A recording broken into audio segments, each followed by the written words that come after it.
Bonjour à tous. Donc, Maximilien Dumoulin, en charge de la revitalisation du cœur de ville à Arras, notamment sur le volet habitat. Je présente également Julien Nico, qui est à la communauté urbaine. Si tu veux... Oui, comme c'est indiqué, responsable du service parc privé. Donc, communauté urbaine, délégataire des aides à la pierre de niveau 3 pour précision. Donc, je vais vous présenter un petit peu les actions qu'on peut mener à Arras, sachant que, comme on a pu l'expliquer déjà auparavant lors d'échanges avec l'organisateur, c'est justement que on met en place des actions, on n'a pas forcément de dispositif existant, on a le plan Action Cœur de Ville qui est tout juste opérationnel là, véritablement en ce moment. Et donc l'idée vraiment d'associer à la fois la ville et donc là en l'occurrence notre communauté urbaine, c'est de montrer justement les liens qui fonctionnent très bien entre la ville et sa communauté. Et donc on va dire l'illustration parfaite, c'est justement dans le cadre de cette cellule opérationnelle Arras Action Cœur de Ville, comme on l'a appelé. Gardez un peu le logo, gardez un peu l'idée.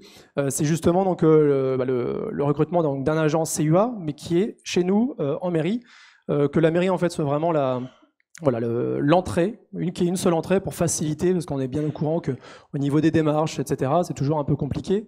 Et donc là, au moins, on a une équipe qui est composée donc, pour l'instant de nous deux pour accompagner, conseiller dans le cadre de cette cellule opérationnelle. Donc Arras, on nous a présenté dans les Hauts-de-France, on est à 50 minutes de Paris, on est à proximité de Lille également, on est bien desservi. Concrètement, donc pas forcément faire une présentation de la ville, mais surtout plus se focaliser sur son centre-ville.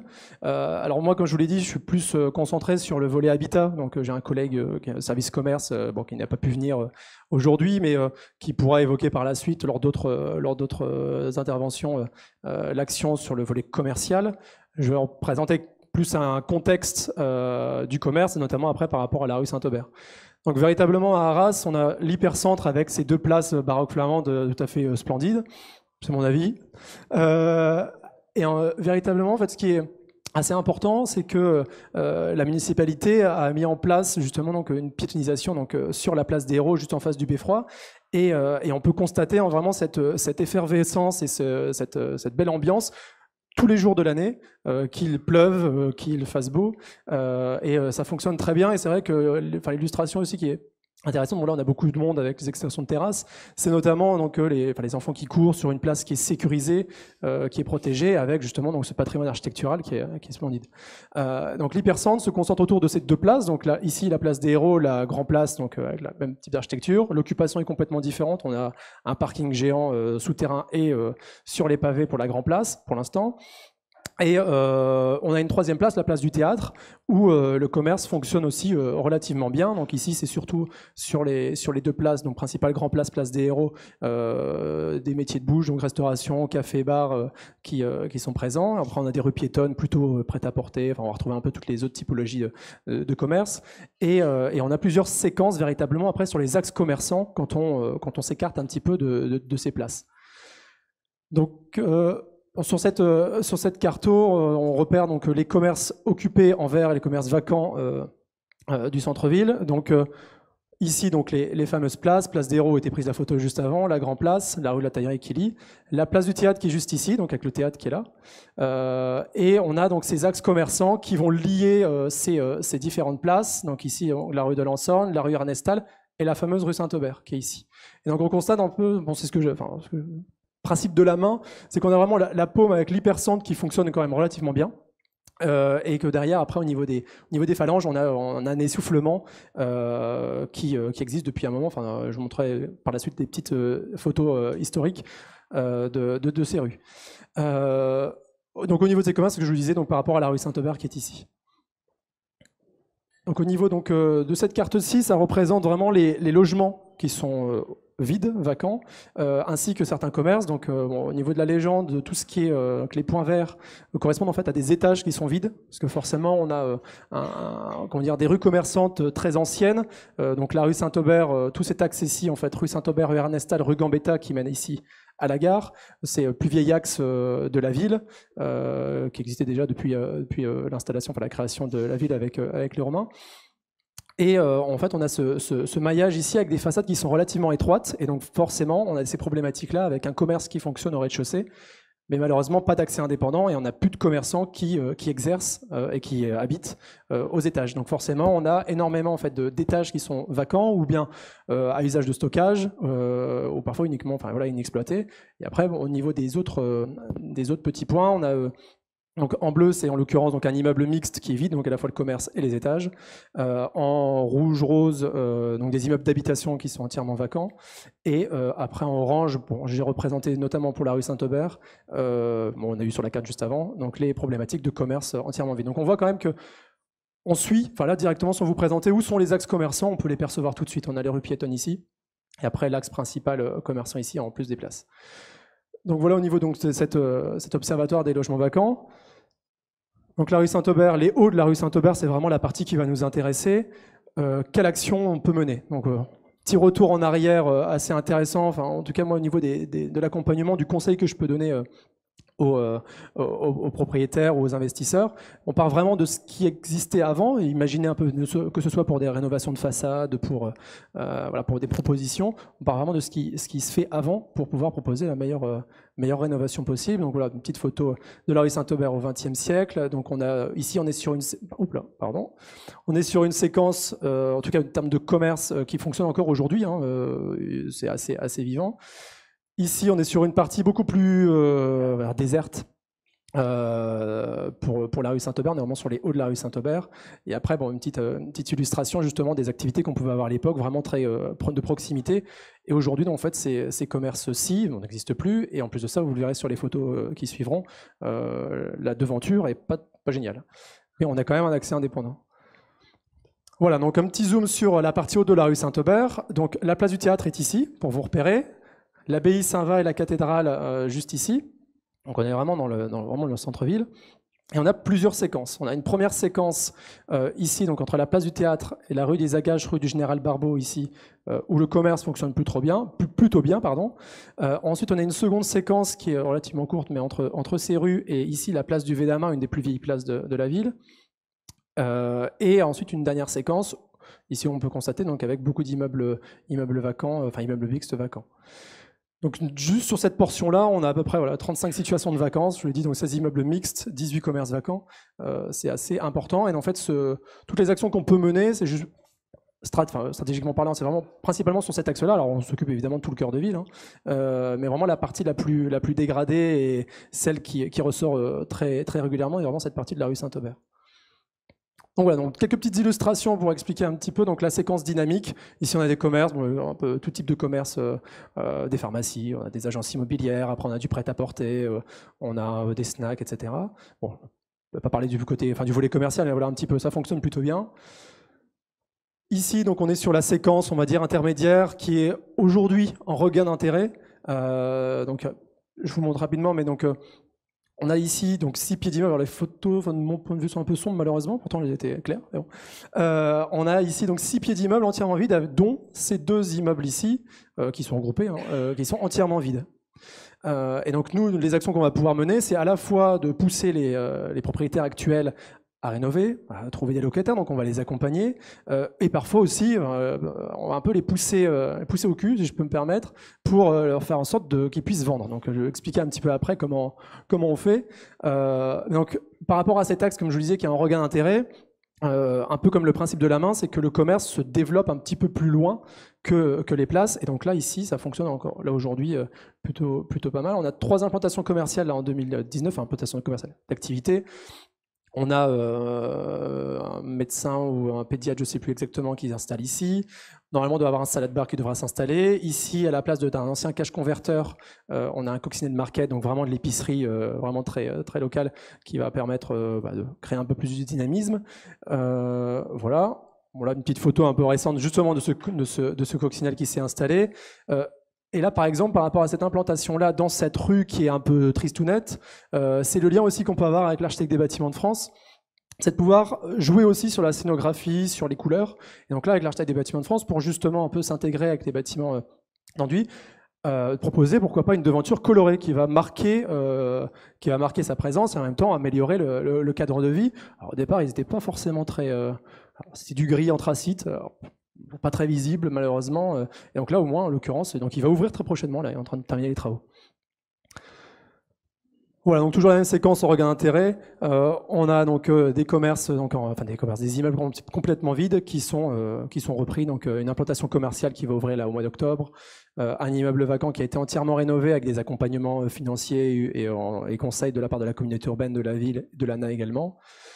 Et des immeubles justement à force d'accompagner, en tout cas en l'occurrence pour ce projet-là, d'accompagner le propriétaire actuel pour lui expliquer à la fois le règlement du PLU, savoir la possibilité de faire un changement de destination, ce qui donne derrière après parfois à une vente qui passe un peu plus facilement. Et donc là, en l'occurrence, il est vendu, il devrait être signé au mois d'octobre. Voilà, donc au niveau des nouveaux concepts, comme j'ai pu vous l'expliquer, mais voilà, on a beaucoup d'artisanat qui va s'installer. On a des corners de la Poste qui s'installent justement sur cet axe-là et sur un autre axe qui est un peu dévitalisé. Avec des inaugurations justement qui se sont faites cette semaine. Donc voilà, c'est vraiment en réponse à des manques et des besoins d'hyper-proximité et également même d'autres types d'activités. Voilà, et donc pour la séquence en difficulté, celle qui va un peu plus nous concerner, c'est donc la partie donc des hauts de la rue Saint-Aubert, donc la partie la plus haute, avec des immeubles en fait entièrement vides, dégradés et qui montrent vraiment la mauvaise image de la rue Saint-Aubert parce que c'est considéré comme une entrée de ville. En fait, on descend ici, c'est à sens unique, on descend ici en voiture.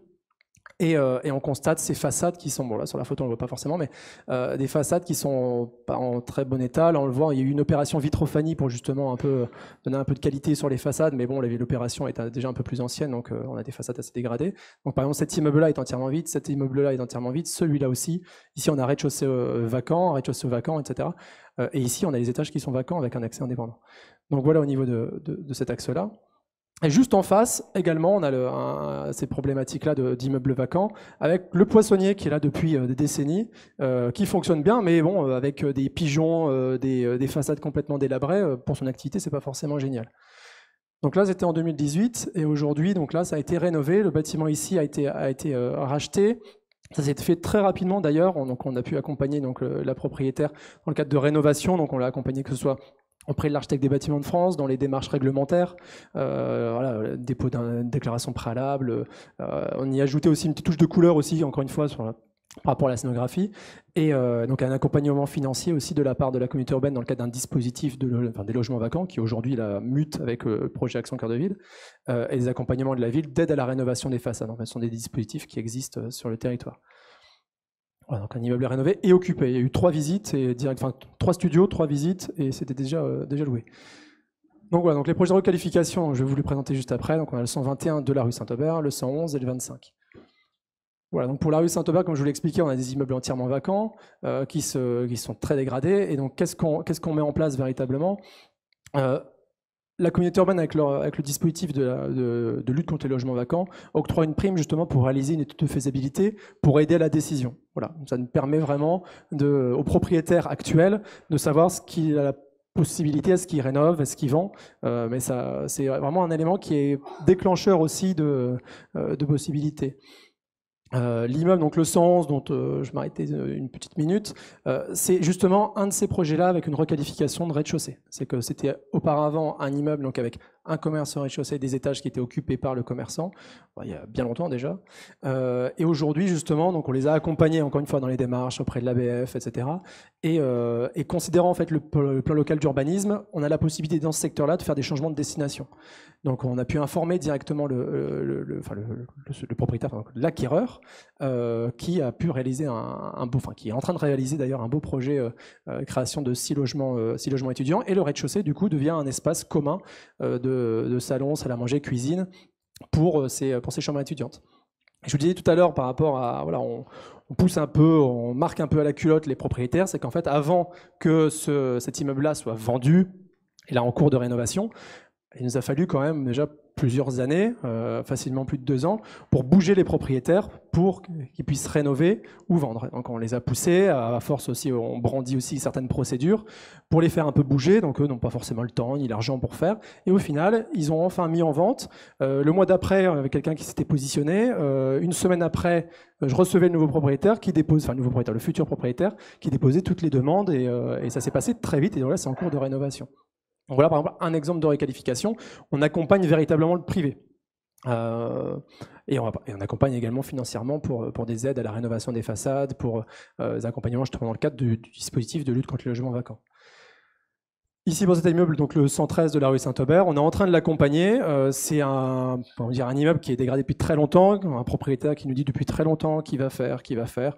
On a beau mettre en place des procédures de péril, il rénove juste la petite partie qui était problématique, mais au final, ça nous casse la procédure, on ne peut pas avancer. Donc là, aujourd'hui, on est vraiment dans une discussion avec lui, avec son archi, pour faire en sorte que ça bouge. On essaie justement, encore une fois, de brandir des procédures, sachant que sur le territoire, en tout cas, on a mis en place maintenant certaines procédures d'abandon manifeste, dont une qui est en train d'aller au bout. Donc ça permet aussi au niveau de la presse, par exemple, les gens savent que la ville va jusqu'au bout. Parfois, ça débloque aussi un petit peu les situations. Et là, par rapport au 115 rue Saint-Aubert, encore une anecdote, mais il a fallu au moins un minimum 1 an pour essayer de trouver les coordonnées de la propriétaire, on a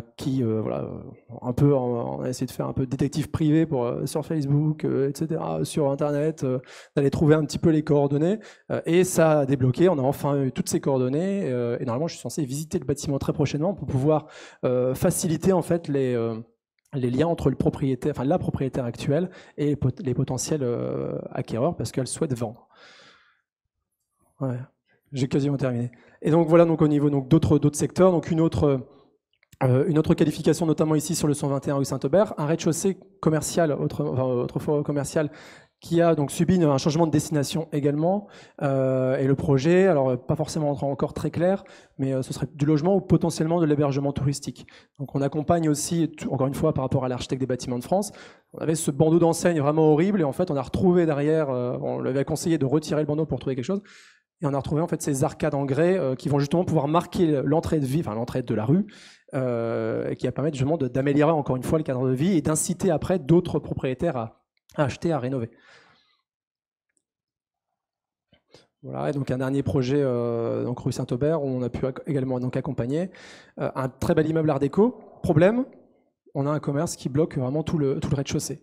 Alors qu'est-ce qui s'est passé? C'est que là on avait de la chance, c'est que ce bâtiment-là était lié au bâtiment qui donne sur la rue à l'arrière, et donc en fait le propriétaire actuel, donc les travaux sont terminés, a créé un accès indépendant, un couloir indépendant pour accéder à la fois à un logement qui donne sur la rue Saint-Aubert, donc la rue commerçante, et un logement sur ce bâtiment-là. Donc, ce qui donne une rénovation qui est presque terminée, également accompagnée par l'architecte des bâtiments de France dans le choix des coloris. Voilà. Également, donc, ce projet a été accompagné. Donc, au niveau des aides, à la fois conjuguées de la ville, de la communauté urbaine et de l'ANA, on atteint comme ça à hauteur de 30% du coût total, donc acquisition, rénovation, coût total de l'opération, qui est un élément aussi déclencheur de certains projets. Donc, au fur et à mesure qu'on accompagne des rénovations d'immeubles, au fur et à mesure d'autres, c'est l'effet un peu domino qui fonctionne plutôt bien. Et donc là, actuellement, on est en train de finaliser aussi un guide de l'investisseur pour justement un peu récapituler tous les accompagnements qu'on peut faire, qu'on peut proposer dans un guide un outil comme ça assez communicant qui peut être relativement intéressant pour d'autres et en même temps communiquer aussi sur les démarches, les dispositifs créés par la ville et la communauté urbaine. Voilà, merci. Alors deux petites questions rapides. Oui. Déjà, on va l'applaudir. On a bien compris la corrélation entre la vacance commerciale et la vacance, on pourrait dire, résidentielle. C'est-à-dire, donc, mais n'y a-t-il pas une stratégie de préemption quand même? Est-ce que la ville ne peut pas aussi dire, par exemple, toute cette rue, on va préempter et on va dynamiser d'une manière? Vous avez bien expliqué le ressort avec le privé, mais vous pourriez imaginer, par exemple, du logement social dans cette partie ou sur une autre programmation, par exemple. Est-ce que, j'imagine que tout ça, vous y avez pensé. Est-ce que vous pouvez nous expliquer pourquoi vous pratiquez comme ça là? Alors, on préfère pratiquer vraiment dans un premier temps, justement, de cette manière-là pour, vraiment d'accompagner. Et jusqu'à présent, pour l'instant, on n'a pas forcément eu de situation très compliquée, là, en tout cas depuis 2-3 ans. Enfin, compliquée si, mais on n'a pas dû aller jusqu'à la préemption. Donc, pour l'instant, on accompagne, mais vraiment du début, même avant même l'acquisition, comme j'ai pu l'expliquer, jusqu'à jusqu'à la fin de chantier. Après, au niveau des conseils qu'on peut donner, justement dans le cadre de la cellule opérationnelle qui s'est mise en place, c'est de pouvoir proposer en fait des scénarios de travaux, des scénarios d'occupation, quelle typologie, quelle surface, et donc du coup, quels accompagnements financiers, quelles règles PLU, parce que forcément si on découpe un petit peu plus, il y aura plus de stationnement. Donc en fait, on va accompagner surtout là-dessus.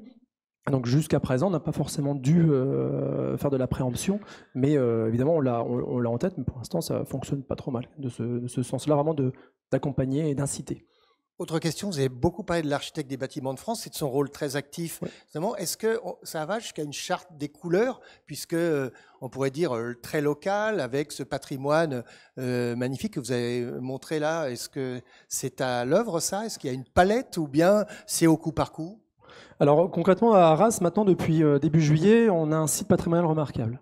Donc voilà, on a tous ces règlements, et en fait sur la palette de couleurs, comme d'autres villes imposent ou proposent une palette, nous on est vraiment plus, encore une fois, dans l'échange. Évidemment avec l'architecte des bâtiments de France, on va un peu réfléchir à quel type de coloris, mais on part surtout pour une déclaration préalable. Un propriétaire propose quelques coloris, ceux qui préfèrent, et après on valide un seul coloris dans ceux qu'il a pu proposer, ou parfois on va en imposer aussi parfois, mais il n'y a pas forcément de palette de coloris. On essaie justement de casser le grès anthracite, qui était une couleur très à la mode, mais tellement trop à la mode, que à la fois pour les devantures de commerce, pour des façades, pour des menuiseries, ne sont pas forcément idéales pour donner une image un peu plus vivante d'un centre-ville. Donc on joue aussi sur les couleurs, mais il n'y a pas de palette à proprement parler. Donc pas de banalisation en fait, hein, c'est ça que vous dites. C'est vraiment au cas par cas. De toute façon, tous les dossiers, c'est véritablement au cas par cas. Monsieur ? Oui, non, je disais que j'allais intervenir éventuellement s'il y avait des questions. Moi, ce que je tiens quand même à souligner au niveau de la collectivité, enfin de la communauté urbaine, ce qui me semble important dans la réussite de ce type de dispositif, c'est véritablement, Maximilien l'a souligné, c'est la démarche d'accompagnement auprès du propriétaire.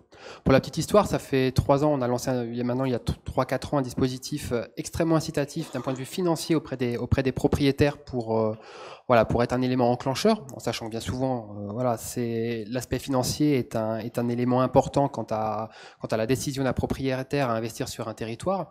Et on s'est aperçu, alors demi-surprise, qu'on n'avait pas forcément l'efficacité et le retour espéré. C'est-à-dire que malgré les aides extrêmement incitatives qu'on a pu être amené à présenter à certains propriétaires, on était étonné d'une réponse qui était souvent... bon, je vais réfléchir, ou je suis pas forcément dans une démarche active actuellement. Tout ça pour dire que la démarche... Puisqu'on est dans un forum des solutions, vous pouvez être plus précis sur les incitations, justement, sur le dispositif. Qu'est-ce que vous offrez précisément ? Par exemple, on pouvait aller jusqu'à 50-60% d'aide sur un projet de rénovation, sans compter tout l'aspect fiscalité qui s'en suivait, notamment dans le cadre de partenariats avec l'ANA, etc. Et sur des plans de financement où certains projets, on était à plus de 100 000 € d'aide publique pour un projet. Et malgré cela, on s'apercevait qu'on pouvait avoir des propriétaires en face qui étaient vraiment un petit peu dans l'expectative ou dans l'attente. Comme disait Maximilien, il y a des projets qui ont mis 2, 3, 4 ans avant d'aboutir. En parallèle, il nous a semblé, dans le cadre de l'évaluation qu'on a pu faire et qu'on fait actuellement, que ce qui pouvait manquer et ce qui a pu permettre la réussite d'un certain nombre de projets, justement, c'était l'accompagnement humain. Presque encore tout autant, voire même plus que l'aspect financier. Bon nombre de propriétaires, en fait, au regard de leur parcours personnel, au regard de leur parcours historique par rapport au bâtiment, ne sont pas forcément, malgré des aides incitatives, hyper mobilisés. Par contre, lorsqu'on met en face un interlocuteur unique, lorsqu'on leur prouve par A plus B déjà que le projet est financièrement viable, mais surtout qu'on est facilitateur, parce que ce qu'il faut bien avoir à l'esprit, je pense que vous le vivez tous si vous êtes dans l'opérationnel, c'est la complexité des procédures, c'est la complexité des montages de dossiers de financement, etc. Et je pense qu'une des réussites, si ce n'est la réussite, enfin du moins c'est ce qu'on essaye de faire sur notre territoire, c'est justement d'être un maximum facilitateur, d'avoir une démarche de guichet unique. C'est pour ça que Maximilien l'évoquait au démarrage de son intervention, l'agent communautaire référent et au sein de la ville d'Arras, dans les locaux de la ville d'Arras, qu'on essaye dans les demandes de subventions d'avoir un maximum de centralisation au niveau des démarches administratives. Et on a pu s'apercevoir là sur les premiers éléments et les premiers contacts qu'on est amené à avoir que c'est très bien perçu de la part des propriétaires. On évoquait là un projet, un des derniers projets qui vous a été présenté. Lorsqu'on fait un petit peu un tour d'horizon auprès du propriétaire de quelles ont été ses difficultés, tout de suite la première chose, c'est pas tant le bouclage financier, c'est surtout oh là là, c'est compliqué, c'est compliqué. Donc ça nous amène nous aussi à revoir nos procédures, à revoir nos process, puisque voilà, nous collectivités, comme je l'évoquais au départ, on est délégataire, donc gestion des aides ANA, on n'a pas forcément une épaisseur très importante dans le volet animation ou par le passé. Alors ce qu'il faut souligner quand même par rapport au dispositif de cœur de ville, ça vous l'avez peut-être lu entre les lignes, mais notre animation se fait en régie. C'est-à-dire qu'on ne passe pas par un tiers, on ne passe pas par un opérateur classique. On a fait le choix de recruter une personne, mais qui travaillera au sein de la collectivité, et surtout de permettre, dans le cadre de ce travail en régie, d'aller mobiliser beaucoup plus facilement les compétences des collègues du commerce, des collègues du service urbanisme, que ce soit au niveau de la ville d'Arras, mais de la communauté urbaine d'Arras, pour essayer dans une démarche beaucoup plus proactive au sein même des collaborateurs. Voilà, je ferme la parenthèse.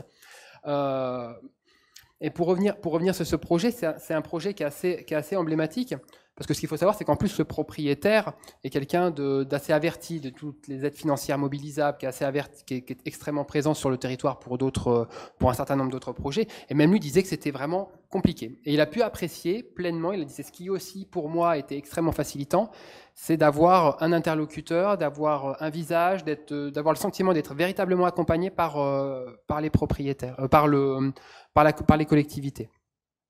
Et ça, on retrouve ça aussi. Bon, là, on est vraiment plutôt sur la thématique logement, mais j'ai envie de dire, ça se retrouve sur toutes les thématiques, notamment au niveau du commerce. Là, on a un bilan, et on se le cache pas, on a un bilan extrêmement positif sur le territoire, sur la redynamisation commerciale, mais c'est aussi, et c'est dommage malheureusement qu'Antoine, notre référent commerce, ne soit pas là, c'est aussi parce que Antoine a mis en place cette démarche aussi là auprès des commerçants, auprès des propriétaires qui avaient les fonds de commerce, dans cette démarche d'accompagnement, de prise en charge, et c'est extrêmement facilitant. Après, sur les choix, et j'en terminerai là, c'est pas simple pour un territoire, pour une ville, de faire le choix d'accompagner un propriétaire sur de la transformation d'usage. Au niveau de l'ANA, en tant que territoire délégataire, c'est vrai que ça restait assez marginal, ce type de projet-là, parce que voilà, on ne sait pas de quoi l'avenir sera fait. On se dit, si demain on change une cellule commerciale en logement, est-ce qu'on pourra faire marche arrière ou pas? Enfin voilà, c'est des choix politiques qui sont aussi à mener bien en amont. Qui au jour d'aujourd'hui ont été actés, puisqu'on a fait le choix, ça a été un choix politique de dire que le haut de la rue Saint-Aubert pouvait basculer pour partie en habitation. Et pour nous aussi, c'est un élément important au niveau technique d'avoir cette validation politique, d'avoir cette lisibilité politique pour nous permettre d'être le plus pertinent dans la réponse et dans les solutions et les différents scénarios qu'on peut proposer aux investisseurs et aux propriétaires et aux investisseurs. Merci. On a à peu près 5 minutes pour ouvrir une petite séance de questions. Je vous propose de prendre 3 questions vraiment relatives à ce projet. Puis après, on aura d'autres moments de débat, mais je ne voudrais pas qu'on déborde trop sur les timings. Voilà, je vous en prie. Un micro va être distribué. Oui, bonjour. En fait, je voulais savoir si vous aviez des exemples concrets de comment un commerce devenait logement. Qu'est-ce qui se passe avec les vitrines? Comment est-ce qu'on s'en traitait? Est-ce que là aussi, c'est un travail qui est fait avec l'ABF? Puisque logement signifie quand même plus d'intimité que généralement une grande vitrine. Donc s'il y a des petites cellules qui font 60, 70 mètres carrés, comment transforme-t-on une cellule commerciale en logement avec un peu d'intimité?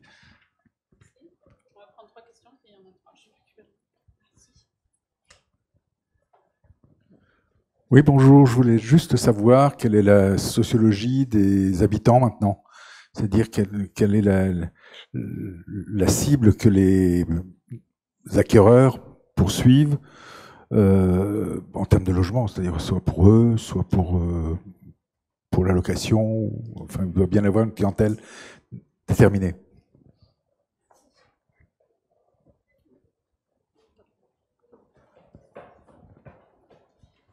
Bonjour. Vous avez parlé d'une forte vacance au premier étage des commerces. Est-ce que vous avez mis en place une stratégie particulière justement pour lutter contre les premiers étages? Là, effectivement, le sujet, c'est le rez-de-chaussée, mais on voit bien que c'est lié quand même souvent avec le premier étage. Et voilà, si vous avez des exemples concrets et opérationnels et pratiques à nous expliquer, je suis preneur.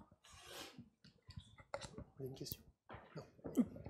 Au niveau de la première question, peut-être, alors si vous pouviez juste peut-être la répéter ou de la première.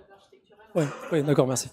Donc concrètement, en fait, c'est vraiment le lien qu'on a avec l'architecte des bâtiments de France. Voilà, moi, dans un premier temps, quand je reçois les propriétaires, je leur donne un peu des idées, notamment par rapport à la requalification d'une façade. Donc là, on a notamment une, comme je montrais tout à l'heure, le 111 rue Saint-Aubert, on va véritablement recréer une vraie façade d'habitation. Et après, c'est le lien on va pouvoir avoir en avant-projet avec l'architecte des bâtiments de France. Qu'est-ce qui peut être validé? Alors, en plus de ça, on a le site patrimonial remarquable avec des matériaux, voilà, le bois notamment pour les menuiseries. Donc, on va pouvoir les conseiller directement là-dessus, auprès de l'ABF. On va vraiment organiser des rendez-vous avec l'architecte des bâtiments de France. Après, pour tout ce qui est requalification, modification intérieure, souvent ils sont accompagnés d'un bureau d'études ou d'architectes pour la requalification. Donc voilà, c'est principalement en fait cet accompagnement-là qu'on peut avoir sur ces façades commerciales notamment.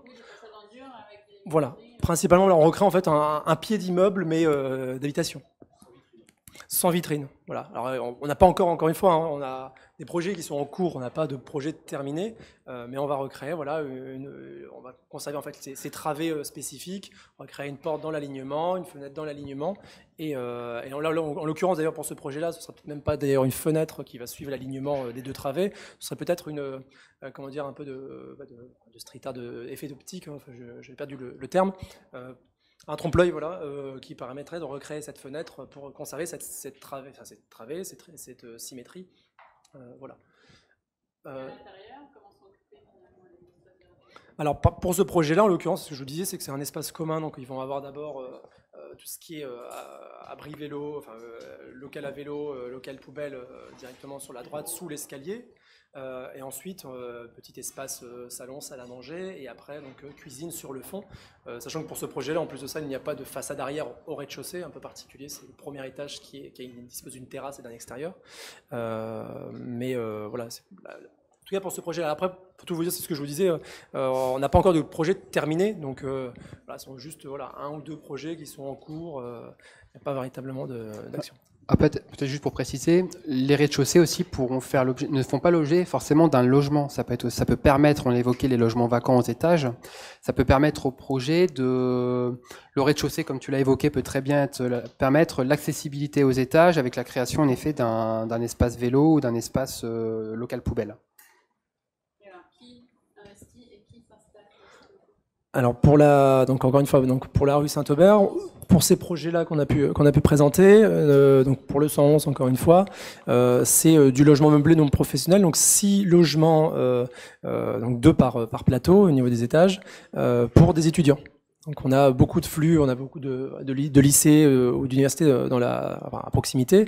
On est vraiment sur une rue qui est très passante, de plus en plus commerçante aussi, mais très passante. Donc on a beaucoup d'étudiants. Donc pour ce projet-là, c'était vraiment pour des étudiants. On en a d'autres, sont également du studio étudiant. On va avoir, donc nous, on va surtout rechercher aussi des grands logements pour retrouver justement donc des couples avec enfants pour s'installer.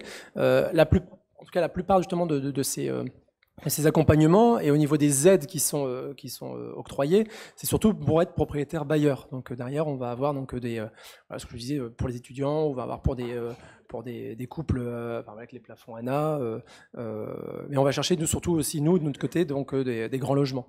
Après donc vraiment dans ce secteur-là, on a quand même une mixité d'occupation. On va à la fois avoir on n'a pas de Cal Habitat qui est assez présent sur le territoire et là dans le secteur. On a aussi pas mal de propriétaires occupants qui habitent là depuis très longtemps. Donc il y a un peu de tout, on va dire, mais c'est vrai qu'au niveau des accompagnements financiers, ça va être surtout pour être propriétaire bailleur et après avec les plafonds ANA notamment. Donc voilà. Donc la dernière question, c'était sur les étages, le premier étage. Donc encore une fois, c'est au niveau des dispositifs financiers, c'est qu'on octroie à la fois la ville et la communauté urbaine des aides à la création des accès indépendants. Donc de cette manière-là, on peut du coup de nouveau occuper des étages. C'est encore une fois assez compliqué parce qu'on a parfois des façades qui font à peine 4 mètres de large. Donc pour une vitrine, d'aller manger 1 mètre minimum pour créer un couloir ou créer un accès, voilà, ça prend énormément de place. Donc en fait on va vraiment recomposer une devanture. Donc pour revenir à la première question également, c'est que voilà, on a une nouvelle vitrine qui va être un petit peu tronquée, ou bien on va essayer de jouer sur peut-être des obliques. Alors c'est un peu compliqué aussi avec les prescriptions de l'architecte des bâtiments de France, on va essayer de conserver en franc bâti, mais voilà, surtout au niveau des dispositifs financiers qu'on va pouvoir inciter donc à la nouvelle occupation des étages. Vous avez fait du remembrement là, il y a 2 parcelles voisines, par exemple. Alors là, en l'occurrence, c'est vraiment des propriétaires. On essaie de faire au maximum de faire de remembrement sur 2-3 immeubles, mais on est souvent, malheureusement, bloqué par un propriétaire, l'immeuble du milieu, par exemple. Donc malheureusement, on a eu le cas aussi rue Saint-Aubert, mais finalement, donc ces immeubles-là, on a attendu 2 ans se sont écoulés, et sur ces 3 immeubles-là dont je parlais, il y en a un qui qui est en cours de rénovation, l'autre, donc celui du milieu justement qui posait problème, a été vendu et donc rénové avec la création d'un accès indépendant, d'un commerce au rez-de-chaussée, donc d'un logement aux étages. Donc pour cela, non, on est vraiment au stade comme je vous le disais, de l'incitation. Donc le propriétaire de gauche, qui est propriétaire du bien, qui est en héritage depuis longtemps, toujours en train de se poser la question est-ce qu'il le conserve, et là en l'occurrence donc celui du milieu, donc le 111, a été vendu et le propriétaire est en train de faire, donc là on est bloqué encore une fois pour faire du remembrement, mais on essaie au maximum de le faire, mais bon c'est encore une fois de la négociation avec les propriétaires un à un. Merci beaucoup.